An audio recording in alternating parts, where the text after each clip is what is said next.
SDM बनते ही छोटी बहन ने दिया बड़ी बहन को धोखा। एक छोटे से शहर में पूजा और पायल नाम की दो बहनें अपनी माँ के साथ रहती थी।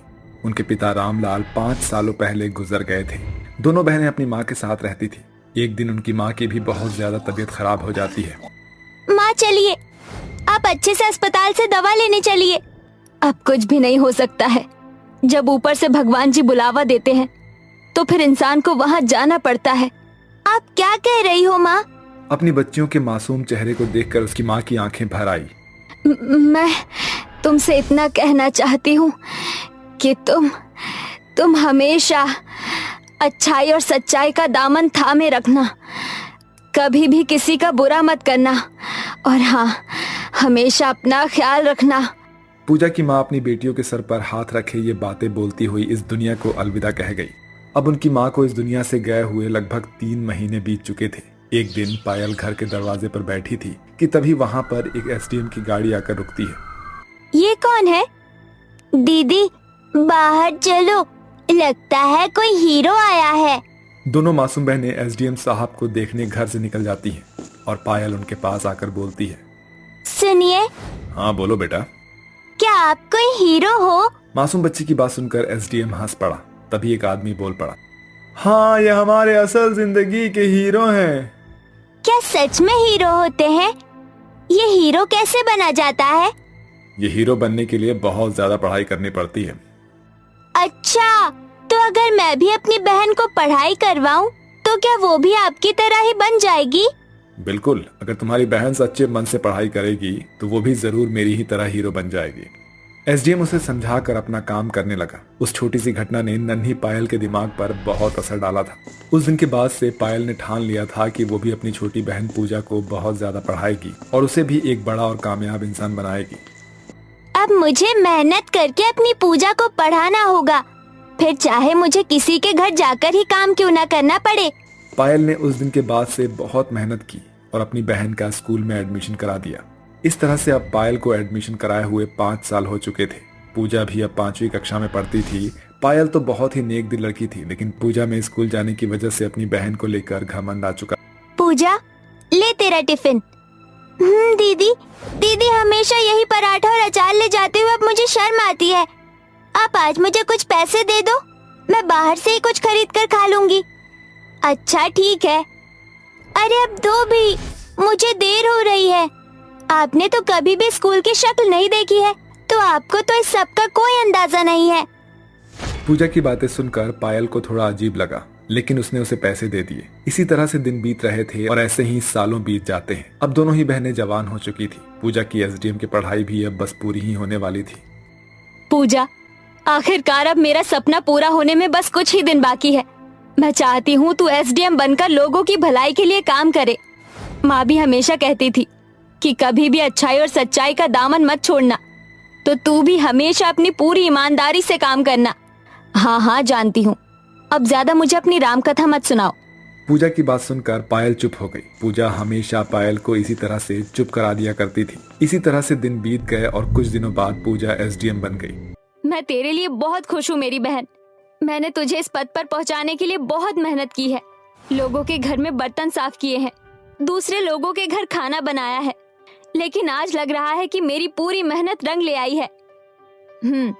जो जिस लायक होता है उसे वही काम करने को मिलता है। पूजा टेढ़ा जवाब देती हुई घर से बाहर चली गई। एसडीएम बनने के बाद पूजा स्वार्थ में बिल्कुल अंधी हो चुकी थी।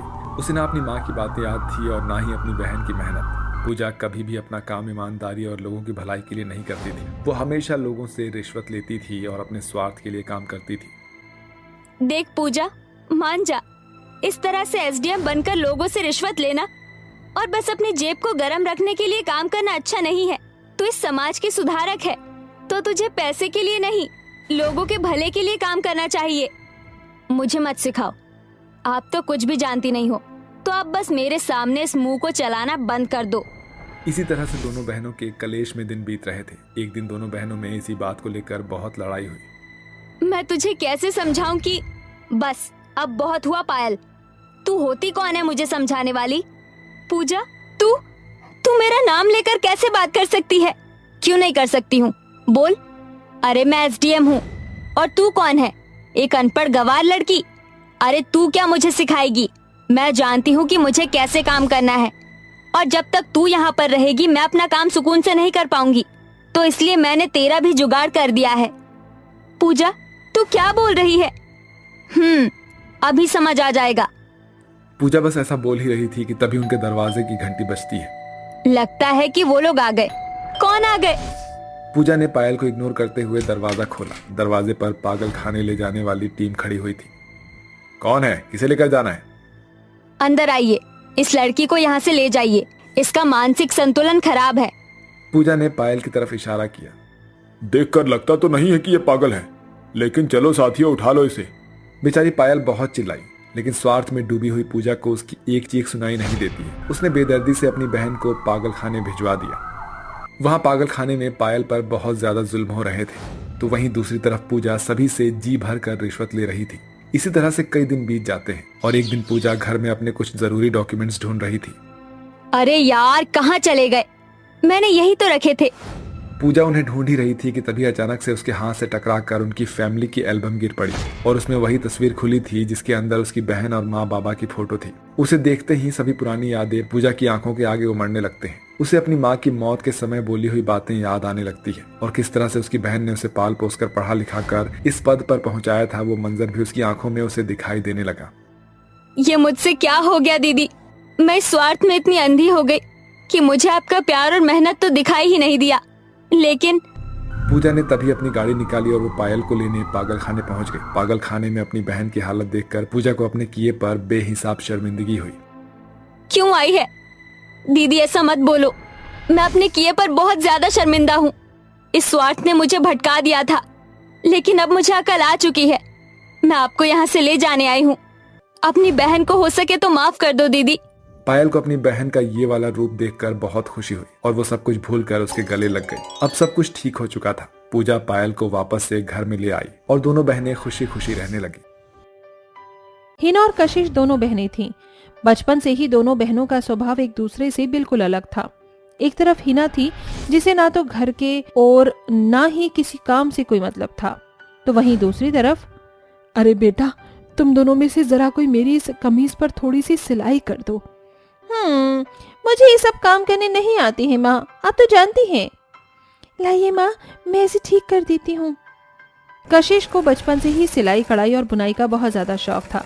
इसी तरह दोनों बहनें बड़ी हो गईं और अब उनके माँ बाप ने दोनों की ही शादी करने को सोचा। हिना के लिए तो एक बड़े अमीर घराने से रिश्ता आया, लेकिन कशिश का रिश्ता बस एक साधारण परिवार में ही हो गया। मैं चाहती थी कि मेरी दोनों ही बेटियां महलों की रानियां बने, लेकिन कोई बात नहीं है माँ, आप परेशान मत होइए।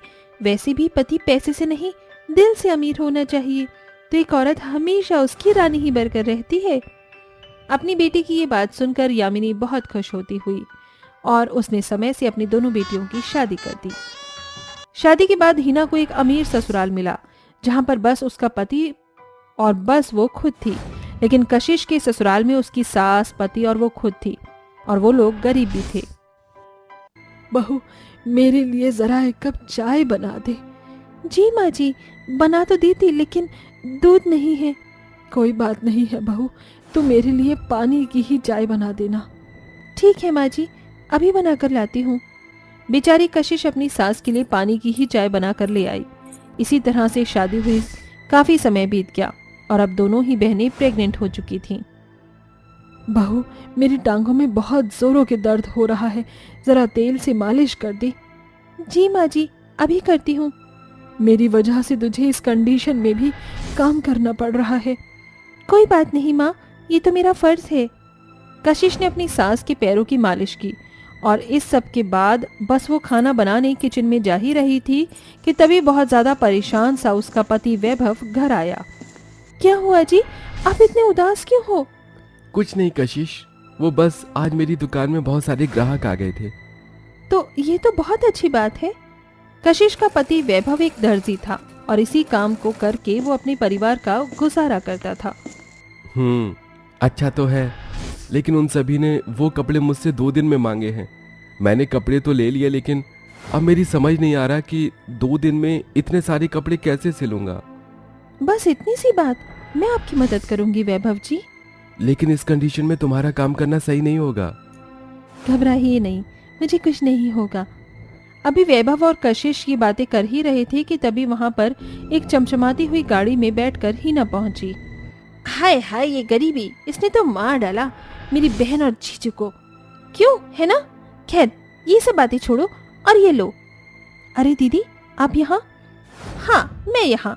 घबराओ मत, मुझे तुझसे कुछ नहीं चाहिए, बल्कि मैं तो ये देसी घी में बनी हुई मिठाई तेरे घर पर देने आई हूँ। ले, मिठाई खा, मैं प्रेग्नेंट हूँ। अच्छी बात है। अरे तुम भी प्रेग्नेंट हो क्या? तुमने तो मिठाई भी नहीं खिलाई। ओह अच्छा, मिठाई खिलाने के लिए पैसे तो होंगे नहीं ना तुम्हारे पास। चलो कोई नहीं, मैं समझती हूँ। ओहो, यहाँ पर तो बहुत तेज गर्मी हो रही है, मैं चलती हूँ। हिना इतराती हुई अपनी गाड़ी में बैठ गई। कशिश के पति को उसकी बातों का बहुत बुरा लगा, लेकिन कशिश ने उसे ज्यादा दिल पर नहीं लिया। तुम्हारी बहन कितनी स्वार्थी और बुरी है। भला अमीरी का इतना घमंड कौन दिखाता है, वो भी अपनी सगी बहन को। जाने दीजिए, दीदी की आदत ही ऐसी है, मुझे उनकी बात का बुरा नहीं लगता है। लेकिन मेरे अंदर तुम्हारी दीदी की बातों से तन बदन में आग लग रही है। कशिश, अब मैं भी तुम्हें इस छोटे घर से महलों की रानी बनाकर ही छोड़ूंगा। अच्छा, ऐसा क्या? तो ठीक है, मैं भी इसमें आपकी मदद करूंगी। फिर क्या था, दोनों पति पत्नी मिलकर एक साथ सिलाई का काम करने लगे।